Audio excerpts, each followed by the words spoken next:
Onam fest 2013 പ്രധാന ആകർഷണമായ ആകാശയാത്രയുടെ ticket വിതരണോദ്ഘാടനം പുനലൂർ ബാലഭവനിൽ തിങ്കളാഴ്ച സംഘടിപ്പിച്ചു.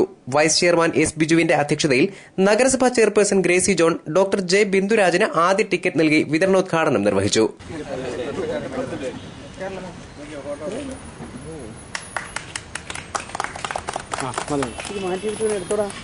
13 മുതൽ 18 വരെയാണ് ഹെലികോപ്റ്റർ യാത്ര സംഘടിപ്പിച്ചിരിക്കുന്നത്.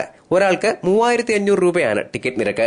പൈലറ്റ് ഉൾപ്പെടെ 6 പേർക്ക് യാത്ര ചെയ്യാനുള്ള സൌകര്യമാണ് ഹെലികോപ്റ്ററിൽ ഉള്ളത്. പുനലൂർ ബോയ്സ് ഹൈസ്കൂൾ ഗ്രൌണ്ടിൽ നിന്നാണ് ഹെലികോപ്റ്റർ യാത്ര ആരംഭിക്കുന്നത്. തെന്മല ഡാം, ശെന്തുരുണി വനമേഖല, ഒറ്റക്കൽ ലുക്കൌട്ട്, എക്കോ ടൂറിസം എന്നിവ സന്ദർശിച്ച് തിരികെ എത്തും.